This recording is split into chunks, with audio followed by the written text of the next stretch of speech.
The same Steve that went to go watch Mark Curry do his whole sitcom and then stole everything Mark Curry had. It seems like the feud between Katt Williams and Steve Harvey might be getting serious. Katt just fired back at Steve after Steve publicly threatened to knock him out. If you remember, Katt had some pretty harsh things to say about Steve a few months ago, when he called out a bunch of people in the industry and exposed some of the shady things they've done to get where they are. Katt even mentioned Steve by name. At first, Steve acted like he wasn't bothered and didn't respond. But it turns out he was definitely upset because he recently decided to hit back at Katt, more than 7 months after Katt's interview. Steve basically said that the next time he sees Katt, he's going to rough him up. As many of you already know, Katt has never been a fan of Steve Harvey. He made that clear earlier this year when he slammed Steve for being a thief and an industry plant. All this drama started back in January when Katt had an explosive interview with Shannon Sharpe, where he went off on several fellow comedians, including Kevin Hart, Cedric the Entertainer, Ricky Smiley, and Steve Harvey. Faison's never done his own tour in 30 years. Steve Harvey don't do stand-up no more. Cedric doesn't write. I'm sorry, he doesn't write. Ricky Smiley has been playing the same old black woman forever. Like, you can't get a young fan base with that. Katt accused Steve of being jealous of the late Bernie Mac, claiming that Steve was against Bernie when he was alive, but then stole Bernie's entire style after he passed away. Katt also slammed Steve for stealing jokes from Mark Curry and passing them off as his own. He went on to call Steve a talentless fraud, saying there was a time when Steve would tell people he wasn't interested in being a movie star. But the truth was that no one wanted him in their movies because he was just a Bernie Mac wannabe with no talent. The same Steve that went to go watch Mark Curry do his whole sitcom and then stole everything Mark Curry had. Now Steve got a sitcom where he the principal and he wear a suit and then he gets this high top fade, making all black men think he got the best lineup in the business. And it's a man unit. Then you ask it, why you not a movie star? I didn't want to be a movie star. This the same that hated on Bernie with this same thing. I didn't want to be a movie star. No, you couldn't be a movie star. There are 30,000 new scripts in Hollywood every year. Not one of them asks for a country bumpkin black dude that can't talk good Oba-Kaby and look like Mr. Potato Head. There ain't none. You would have to have range. I played a lot of characters, 60 movie roles. I'm not playing Katt Williams in there. Why? Because the whole time Bernie was here, you was acting like you was funnier than him. The reason you was supposed to go last is because it was your tour. Tell the truth. It was Steve's tour. Not it was going to be called the Kings of Comedy. It was Steve's tour. These are the guys opening for him. Of course you got to close if it's your tour. That's why it was such a big deal. But Katt didn't stop there.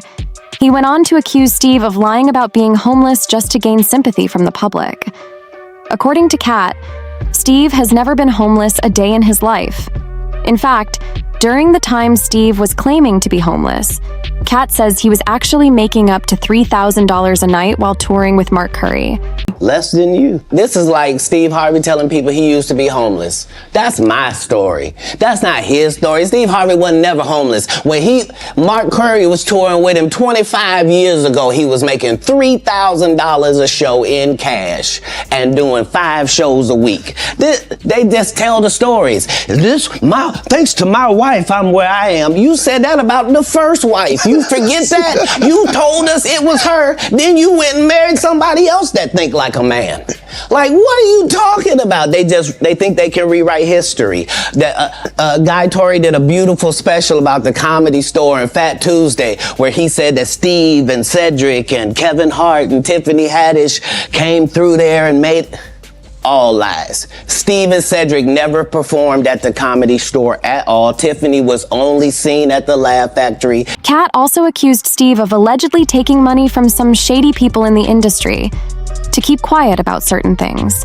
Katt claimed that the real reason Steve stopped doing stand-up comedy was because Katt embarrassed him badly during a stand-up show a couple of years ago in front of 10,000 people, which seriously bruised Steve's ego. They pay you to not talk about things they don't want you to talk about. They tell you that themselves. I can't do that because Steve told you that he stopped doing stand-up because he had 7 TV shows. The only problem is when he stopped stand-up, he didn't have those 7 TV shows. He stopped stand-up because he got in a comedy battle called the Championship of Stand-Up Comedy with one Katt Williams in Detroit in front of 10,000 people and lost because Katt Williams said he was actually bald and that was a wig. And I went in, and that's why he couldn't do stand-up anymore. Imagine him coming to tell you another story where he got so big and it was Bernie and them's fault because they wanted to be movie stars. What? You called Ocean 11 to get that part. What do you mean you didn't want to be a movie star? After this interview, many people sided with Katt. And as you might expect, they flooded Steve's comments, calling him out for being a fraud. At the time, Steve pretended he was too above it all to respond directly to Katt. Instead, he posted a clip where he talked about how haters will always say the nastiest things and that people shouldn't give their haters the satisfaction of a reaction. It was the kind of thing someone guilty might do to deflect from the real issue. Nobody nothing. All you gotta do is be it. You ain't gotta say, you don't have to open your mouth. You don't have to do it, man. He prepares the table in the presence of mine enemies. He do it all the time. All my haters, I ain't gotta say nothing to them. They got TV. They can cut their TV on 7 days a week. All that hating, he on there. Oh man, I don't even worry about it. You know, I've learned how to handle haters, man. And the only reason you have haters is because you're effective. You have haters for 2 reasons. You're doing something that they're jealous of, or God is preparing to take you somewhere and the devil is providing opposition. Those are the reasons you have haters. God is about to do something and the devil has to throw opposition. Those are the 2 reasons you have haters. I got plenty of haters. When I get them, man, I always look and see what God finna do. Like I got somebody really attacking me right now. I mean, really going after me, man. I'm just waiting to see what God gonna do. Cause they're gonna have to get on. Now everybody that came after me before, you eventually had to get on. Cause they can't listen to me, man. Can't nobody stop what God got for you.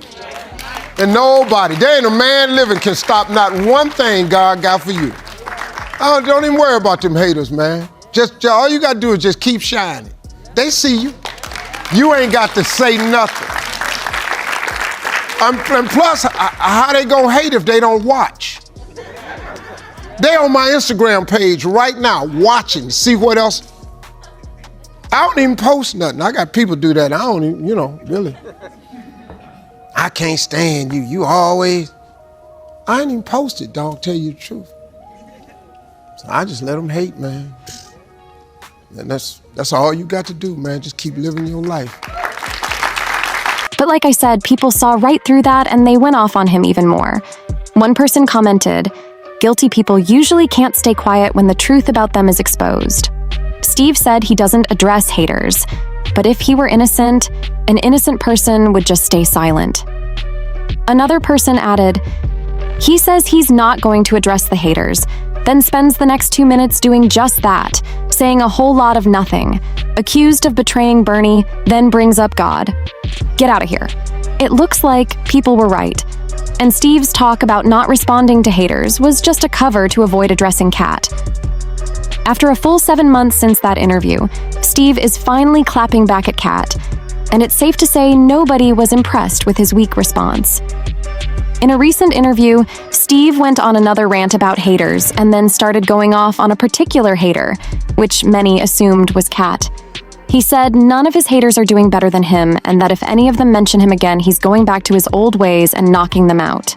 But as I mentioned, folks felt like Steve was way too late to the party. They thought he should have let out all this anger back in January when it was still fresh. Not now when most of us are already wrapping up the year and getting ready for Christmas. One person commented, "Steve, please, we're almost in 2025. You're late." Another said, "He's definitely feeling some type of way. The cursing and name-calling show it. Katt never called him out of his name, but he spoke the truth. And truth always gets this kind of reaction."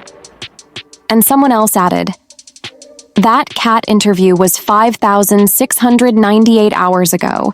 We've been through 3 seasons, 5 U.S. holidays, 40 Olympic gold medals, a new presidential candidate, and a partridge in a pear tree, and you're just now responding? We're good. But now I want to know your thoughts. What do you think about Steve seemingly threatening to harm Katt?